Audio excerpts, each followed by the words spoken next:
Hi friends, ನಾನು ನಿಮ್ಮ Ramesh Shetty. Welcome back to my YouTube channel Ramesh Shetty blogs. ಯಾರು ಸಬ್ಸ್ಕ್ರೈಬ್ ಆಗಿ ಪಕ್ಕದಲ್ಲಿ ಕಾಣೋ ಬೆಲ್ ಐಕನ್ನ ಕ್ಲಿಕ್ ಮಾಡಿ. ಸೊ ನಾನು ಓದಿದಲ್ಲಿ ಹೇಳಿದ್ದೆ ನಮ್ಮ ಅಣ್ಣಂಗೆ ಹುಷಾರಿಲ್ಲ ಅಂತ. ಸೊ ಅವನಿದಾಗ ನನಗೂ ಹುಷಾರಿಲ್ಲ, ಫುಲ್ಲು ಜ್ವರ, ಗಂಟ್ಲು ನೋವು, ಮಾತಾಡೋಕ್ಕೂ ಆಗ್ತಿಲ್ಲ, ಅದಕ್ಕೆ ವೀಡಿಯೋಸ್ ಮಾಡೋಕ್ಕೂ ಆಗ್ತಿಲ್ಲ ನನಗೆ. ಸೊ ಇವತ್ತು ಪರವಾಗಿಲ್ಲ ಅಂತ ಅನ್ನಿಸ್ತು. ಸೊ ಅದಕ್ಕೋಸ್ಕರ ವ್ಲಾಗ್ನ ಸ್ಟಾರ್ಟ್ ಮಾಡಿದ್ದೀನಿ ನಾನು. ಸೊ ನಾನು ಡೈಲಿ ವ್ಲಾಗ್ ಸ್ಟಾರ್ಟ್ ಮಾಡಿದ್ದೀನಿ. ಇವತ್ತು ಅಮ್ಮ ತಿಂಡಿಗೆ ಚಪಾತಿ ಮತ್ತು ಕುಂಬಳಕಾಯಿ ಪಲ್ಯ ಮಾಡಿದ್ದಾರೆ. ಆ ರೆಸಿಪಿನ ತೋರಿಸ್ಕೊಡ್ತೀನಿ ಹೆಂಗೆ ಮಾಡ್ತೀರೇನೋ ಅಂತ. ಹಾಗೆ ಇವತ್ತು ನಮ್ಮ ಗಿಡದಲ್ಲಿ ಟೊಮೊಟೊ ಹಣ್ಬಿಟ್ಟಿದೆ, ಅದು ತೋರಿಸ್ಕೊಡ್ತೀನಿ ಎಷ್ಟು ಹಣ್ಬಿಟ್ಟಿದೆ ಏನೋ ಅಂತ. ಹಾಗೆ ಇವತ್ತು ಇನ್ನೊಂದು ರೆಸಿಪಿ ಕೂಡ ಶೇರ್ ಮಾಡ್ತಿದ್ದೀನಿ. ಅಂದರೆ ಇವತ್ತು ನಮ್ಮ ಅಣ್ಣಂಗೂ ನನಗೂ ಇಬ್ಬರಿಗೂ ಬಾಯಿ ಕೆಟ್ಟೋಗಿದೆ. ಅದಕ್ಕೋಸ್ಕರ ಇವತ್ತು ಅಮ್ಮ ಮೊಟ್ಟೆಲಿ ಕಿಚಿ ಮಾಡ್ತಿದ್ದಾರೆ. ಸೊ ಆಲ್ಮೋಸ್ಟ್ ಬ್ಯಾಚುಲರ್ಸ್ಗೆಲ್ಲ ಗೊತ್ತಿರುತ್ತೆ ಕಿಚಿ ಅಂದರೆ ಏನು ಅಂತ. ಸೊ ಕಿಚಿ ಅಂದರೆ ಗಂಟ್ಲು ಕಿಚಿ ಅಲ್ಲ, ಮೊಟ್ಟೆಲಿ ಕಿಚಿ ಮಾಡ್ತಾರೆ. ತೋರಿಸ್ಕೊಡ್ತೀನಿ ಆ ರೆಸಿಪಿನೂ ಹೆಂಗೆ ಮಾಡ್ತಾರೆ ಏನೋ ಅಂತ. ಬ್ಲಾಗ್ನ ಕಂಟಿನ್ಯೂ ಮಾಡ್ತೀನಿ, ನೋಡ್ತಾ ಇರಿ. ಬನ್ನಿ ಬ್ಲಾಗ್ನ ಶುರು ಮಾಡೋಣ. ಫಸ್ಟು ಕುಂಬಳಕಾಯಿ ಪಲ್ಯ ಯಾವ ರೀತಿ ಮಾಡ್ತಾರೆ ಅಂತ ತೋರಿಸ್ಕೊಡ್ತೀನಿ ನಿಮಗೆ. 1 ಟೇಬಲ್ ಸ್ಪೂನ್ ಆಗೋಷ್ಟು ಎಣ್ಣೆ ಹಾಕ್ಕೊಳ್ಳಿ. ಇವಾಗ ಸಾಸಿವೆ ಹಾಕ್ತಿದ್ದೀವಿ. ಸಾಸಿವೆ ಹಾಕಿದ ಕೂಡಲೇ ಹಸಿಮೆಣ್ಸಿನ್ಕಾಯಿ ಹಾಕ್ತಿದ್ದೀವಿ. ಹಸಿಮೆಣ್ಸಿನ್ಕಾಯಿ ಸ್ವಲ್ಪ ಜಾಸ್ತಿ ಹಾಕ್ಕೊಂಡ್ರೆ ಚೆನ್ನಾಗಿರುತ್ತೆ. ನಾವು ಖಾರದ ಪುಡಿ ಹಾಕೋ ಅವಶ್ಯಕತೆನೇ ಇರೋಲ್ಲ. ಖಾರದ ಪುಡಿ ಬೇಕು ಅಂದರೆ ಹಾಕೋಬೋದು, ಇಲ್ಲಾಂದರೆ ಇಲ್ಲ. ಇವಾಗ ಕಡಲೆಬೇಳೆ ಹಾಕ್ತಿದ್ದೀನಿ. ಚೆನ್ನಾಗಿ ಫ್ರೈ ಮಾಡ್ಕೊಳ್ಳಿ. ಸ್ವಲ್ಪ ಗೋಲ್ಡನ್ ಬ್ರೌನ್ ಬರಬೇಕು. ಇವಾಗ ಈರುಳ್ಳಿ ಹಾಕೋತಿದ್ದೀನಿ. ಈರುಳ್ಳಿನೂ ಅಷ್ಟೇ, ನಿಮಗೆ ಜಾಸ್ತಿ ಬೇಕು ಅಂದರೆ ಜಾಸ್ತಿ ಹಾಕೋಬೋದು, ಅಂದರೆ ಇಲ್ಲ. ಸೊ ಚೆನ್ನಾಗಿ ಫ್ರೈ ಮಾಡ್ಕೋಬೇಕು ಎಣ್ಣೆಲ್ಲೇ. ಸ್ವಲ್ಪ ಗೋಲ್ಡನ್ ಬ್ರೌನ್ ಬರಬೇಕು, ಅಲ್ಲಿವರೆಗೂ ಚೆನ್ನಾಗಿ ಫ್ರೈ ಮಾಡ್ಕೊಳ್ಳಿ. ಇವಾಗ ನೋಡ್ಬೋದು ಕುಂಬಳಕಾಯಿ ಕಟ್ ಮಾಡಿ ಇಟ್ಕೊಂಡಿದ್ದೀವಿ. ನಿಮ್ಗೆ ಯಾವ ಸೈಜಲ್ಲಿ ಬೇಕೋ ಆ ಸೈಜಲ್ಲಿ ಕಟ್ ಮಾಡ್ಕೋಬೋದು. ನೋಡ್ಬೋದು ನಾವು ಯಾವ ಸೈಜಲ್ಲಿ ಕಟ್ ಮಾಡಿದ್ದೀವಿ ಅಂತ. ಇವಾಗ ಈರುಳ್ಳಿ ಚೆನ್ನಾಗಿ ಫ್ರೈ ಆಗಿದೆ. ಇವಾಗ ನಾವು ಕುಂಬಳಕಾಯಿ ಹಾಕ್ತಿದ್ದೀವಿ. ಕುಂಬಳಕಾಯಿ ಹಾಕಿದ ಕೂಡಲೇ ಚೆನ್ನಾಗಿ ಮಿಕ್ಸ್ ಮಾಡಬೇಕು. ಸ್ವಲ್ಪ ನೀರು ಹಾಕಬೇಕು, ಜಾಸ್ತಿ ಹಾಕೋಗಿಲ್ಲ. ಉಪ್ಪು ಅಷ್ಟೇ, ನಿಮ್ಗೆ ಎಷ್ಟು ಬೇಕೋ ಅಷ್ಟು ನೋಡಿ ಹಾಕೋಬೇಕು. ಚೆನ್ನಾಗಿ ಮಿಕ್ಸ್ ಮಾಡಿದ್ದೀವಿ. ರುಚಿಗೆ ತಕ್ಕಷ್ಟು ಉಪ್ಪು ಹಾಕ್ಕೊಳ್ಳಿ. ಉಪ್ಪು ಹಾಕಿದ್ಮೇಲೆ ಸ್ವಲ್ಪ ನೀರನ್ನ ಚಿಮುಕಿಸ್ತಿದ್ದೀವಿ, ಜಾಸ್ತಿ ಹಾಕೊಳ್ಳೋಕೆ ಹೋಗಬೇಡಿ, ಸ್ವಲ್ಪ ಹಾಕ್ಕೊಂಡ್ರೆ ಸಾಕು. ಇವಾಗ ಚೆನ್ನಾಗಿ ಮಿಕ್ಸ್ ಮಾಡ್ಕೊಳ್ಳಿ. ಚೆನ್ನಾಗಿ ತಿರುಗಿಸ್ತಾನೆ ಇರಬೇಕು, ಅಂದ್ರೆಲ್ಲ ಸೀದೋಗುತ್ತೆ. ಸೊ ಅದರಿಂದ ಇವಾಗ ನೋಡ್ಬೋದು ಯಾವ ಥರ ಆಗಿದೆ ಅಂತ. ಇವಾಗ ಸ್ವಲ್ಪ ಖಾರದ ಪುಡಿ ಹಾಕೋತಿದ್ದೀವಿ, ಒಂದು ಅರ್ಧ ಟೇಬಲ್ ಸ್ಪೂನಷ್ಟು. ಹಸಿಮೆಣ್ಸಿನ್ಕಾಯಿನ ಹಾಕ್ಕೊಂಡಿದ್ದೀವಿ. ನೀವು ಖಾರನ ಬೇಕಂದರೆ ಸಾಂಬಾರು ಪೌಡ್ರ್ ಹಾಕೋಬೋದು. ಇವಾಗ ಚೆನ್ನಾಗಿ ಮಿಕ್ಸ್ ಮಾಡ್ಕೊಳ್ಳಿ. ಚೆನ್ನಾಗಿ ಮಿಕ್ಸ್ ಮಾಡಾದಮೇಲೆ ಇವಾಗ ಈ ರೀತಿ ಆಗಿದೆ. ಸೊ ಇಷ್ಟು ಬೇಯಿಸ್ಕೊಂಡ್ರೆ ಸಾಕು. ತೀರಾ ಸ್ವಲ್ಪ ಚೆನ್ನಾಗಿ ಬೇಯಿಸ್ಕೊಂಡ್ರೆ ಚೆನ್ನಾಗಿರಲ್ಲ, ತುಂಬ ಪೇಸ್ಟ್ ರೀತಿ ಆಗೋಗುತ್ತೆ. ಸೊ ಇವತ್ತು ನಾವು ಕಾಂಬಿನೇಷನ್ ಆಗಿ ಚಪಾತಿ ಮಾಡಿದ್ದೀವಿ. ನನಗಂತೂ ಚಪಾತಿ ತುಂಬ ಇಷ್ಟ, ಅದಕ್ಕೋಸ್ಕರ ಇವತ್ತು ಕುಂಬಳಕಾಯಿ ಪಲ್ಯ ಮತ್ತು ಚಪಾತಿ ಮಾಡಿದ್ದೀವಿ.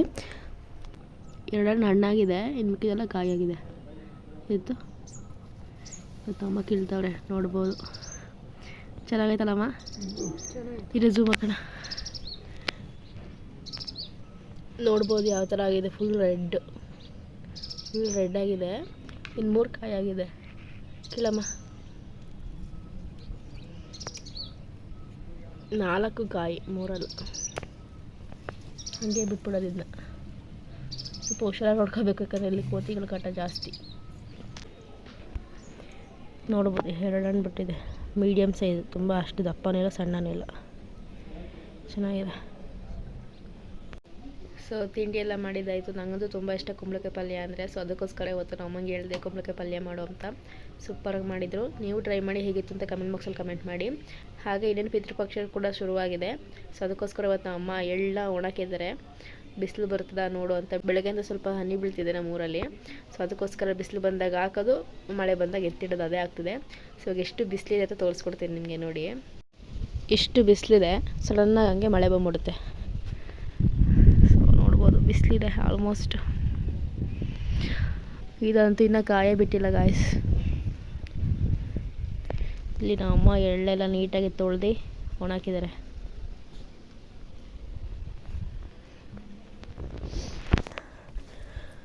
ಹಾಗೆ ನಮ್ಮ ಗಣಪತಿಗೆ ಹೂವು ಹಾಕಿದರೆ ಗಾಳಿ ಬರ್ತಕ್ಕೆ ಬಿದ್ದೋಗೈತೆ.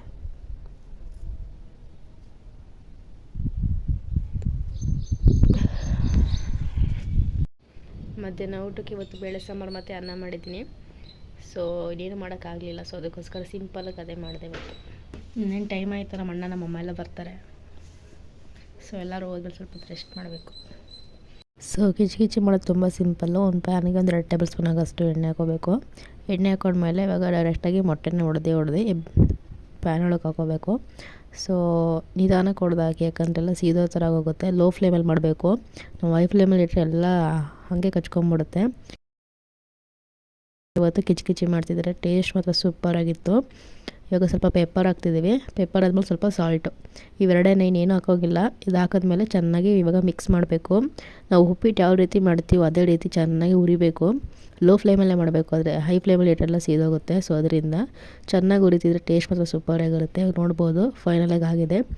ಈ ಥರ ಸ್ವಲ್ಪ ನೀರಾಗಿದೆ. ನಾವೇ ನೀರೇನು ಆ್ಯಡ್ ಮಾಡಿಲ್ಲ. ಮೊಟ್ಟೆ ಚೆನ್ನಾಗಿ ಮಿಕ್ಸ್ ಮಾಡ್ತಿದ್ದೀವಲ್ಲ, ಸೊ ಅದಕ್ಕೆ ಟೈಮ್ ಬಂದು 8 ಕಾಲಾಗಿದೆ. ಇನ್ನೇನು ನಮ್ಮ ಅಣ್ಣನೂ ಬರ್ತಾನೆ. ಸೊ ನೋಡ್ಬೋದು ಫೈನಲಾಗಿ ಕಿಚಿ ರೆಡಿಯಾಗಿದೆ. ಸೊ ನನಗಂತೂ ತುಂಬ ಇಷ್ಟ. ನೀವು ಒಂದ್ಸಲ ಟ್ರೈ ಮಾಡಿ, ಹೇಗಿತ್ತು ಅಂತ ಕಮೆಂಟ್ ಬಾಕ್ಸಲ್ಲಿ ಕಮೆಂಟ್ ಮಾಡಿ. ನೋಡಿ ಗಾಯ್ಸ್, ನಮ್ಮ ಅಣ್ಣ ಬಂದ. ಹೆಂಗೆ ಬರ್ತಾರೆ ನೋಡಿ ಕಳ್ಳಂತರ. ಏನೋ ಹುಷಾರಿಲ್ಲ ಆದರೂ ವೀಡಿಯೋ ಮಾಡ್ತಾವನಿ. ಆ ಮಾತು ಏನು ಮಾಡ್ತೈತೆ ಹೇಳು. ನೀನು ಹೇಳಿದ್ದಲ್ಲ ಎಗ್ ಬುರ್ಜಿ ಅಲ್ಲ, ಕಿಚಿ ಹಾಂ, ನಮ್ಮ ಇವನಿಗೋಸ್ಕರ ಕಿಚಿ ಮಾಡ್ತಿದ್ದೆ ಇವತ್ತು.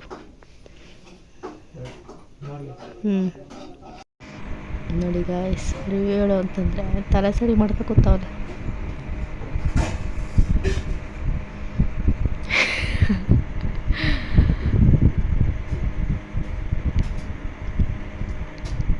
ನಮ್ಮ ಅಣ್ಣಂಗೆ ಇಷ್ಟ. ಚೆನ್ನಾಯ್ತಾ? ನಂಗೆ ಇಷ್ಟ ಅಲ್ಲ ಅದು. ನಮ್ಮ ಅಣ್ಣಂಗೆ ಇಷ್ಟ ಆಗ್ಬಿಟ್ಟು ನಮ್ಮ ಮಾಡೈತೆ. ಸರಿ ಬಾಯ್.